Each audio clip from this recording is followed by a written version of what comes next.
terrible.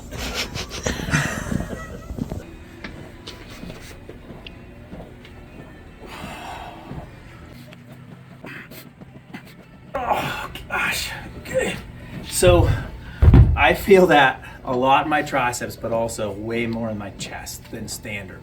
So normally when I am doing this, I feel it in my chest a little bit, but this is really killing me in my chest. And obviously my triceps are really.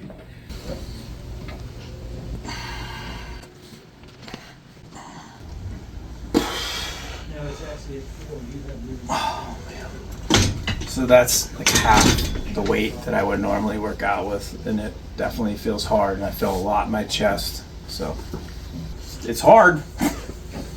So overhead press, I love overhead press because at the top, it actually helps to stretch the shoulders down a little bit to give you more room. We want to keep toward the front of you don't want your arms out like this. You want them here to protect those shoulder joints. And these are hard for me. Probably I should have dropped the weight. So I will drop weight in my next workout because I'm not going to be able to complete 15. So I like to do scapular plane lateral raises. And the reason why I do them here instead of out here is because this is less likely to pinch the shoulders, causing shoulder impingement. Now, again, I'm using about half the weight that I would normally use. These are only 6-pounders. And they still do plenty of work with the BFR on. One of the problems that can happen with a lateral raise if you're doing a machine is that when your arm goes up, this position, the way that the bone is it ends up pinching the rotator cuff. It's called impingement. So I try to avoid that with patients. So I don't really recommend a straight lateral raise, more of this scapular plane lateral raise. It's still going to hit anterior delt, middle delt, and a little bit of the anterior chest and biceps. But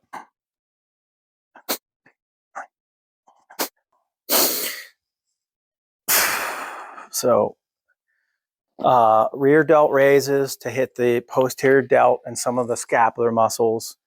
Again, you don't have to go like way up overhead. You're aiming to try to hit that posterior back of the shoulder and the rotator cuff. So this is like, after I've done the heavier stuff, I go into like what I call like my prehab exercises, which this is bilateral shoulder external rotation with a band. And what I'm trying to work on that rotator cuff and scapular strength.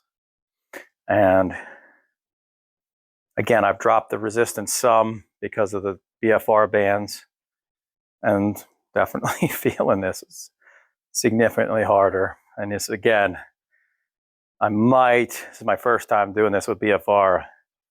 It might be a little bit too much resistance. One more.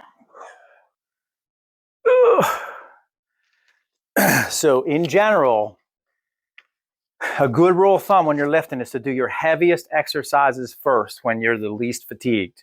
That way you're less likely to be injured. And then you do your lighter exercises or your prehab exercises at the end. All right.